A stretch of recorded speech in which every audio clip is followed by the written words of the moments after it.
حضرت انس بن مالک رضی اللہ تعالیٰ عنہ بیان کرتے ہیں کہ ایک مرتبہ حضور علیہ السلام نے مجھے فرمایا، اے بیٹے، اگر تم اس پہ قدرت رکھتے ہو تو صبح اور شام اس حال میں کرو کہ تمہارے دل میں کسی کے حوالے سے ذرا برابر بھی کھوٹ نہ ہو۔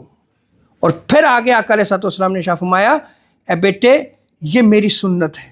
اللہ اکبر! کہ صبح ہو شام ہو، معاملات میں اگر آپ کا کسی کے ساتھ جھگڑا ہو گیا ہے، کھوٹ نہ رکھیں، چھوڑ دیں۔ یہ حضور کی سنت ہے، حضور کا طریقہ ہے۔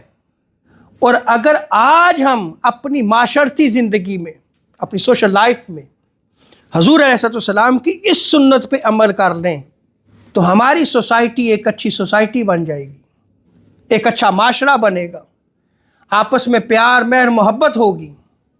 لیکن ہمارا رویہ اس کے برعکس چلتا ہے۔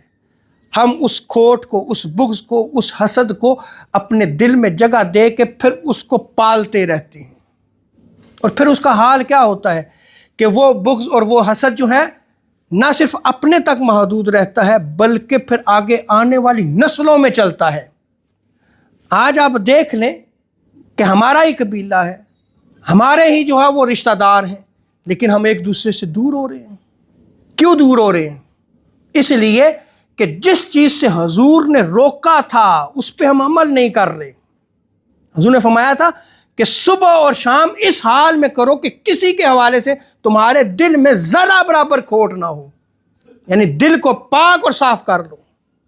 اور آگے حضور علیہ السلام نے جو مقام و مرتبہ بیان فرمایا اس کو بھی آپ سماعت کیجئے۔ حضور نے ارشاد فرمایا کہ جس نے میری سنت کو زندہ کیا اس نے مجھے زندہ کیا۔ یہ بھی حضور کی سنت کو زندہ کرنا ہے کہ آپ اپنے دل میں کسی کے حوالے سے ذرا برابر کھوٹ نہ رکھیں، بغض نہ رکھیں، حسد نہ رکھیں۔ یہ بھی حضور کی سنت ہے۔ اور آگے آقا علیہ السلام ارشاد فرماتے ہیں کہ جس نے مجھے زندہ کیا وہ میرے ساتھ جنت میں ہوگا۔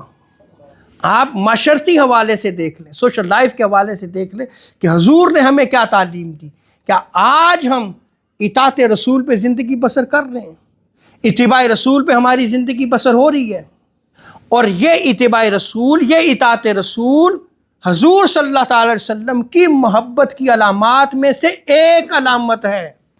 اور قاضی ایاز مالکی علیہ رحمہ نے اس کو دیگر الفاظ کے ساتھ بھی نقل کیا ہے کہ حضور علیہ السلام نے ارشاد فرمایا کہ جس نے میری سنت سے محبت کی اس نے مجھ سے محبت کی، اور جس نے مجھ سے محبت کی وہ میرے ساتھ جنت میں ہوگا۔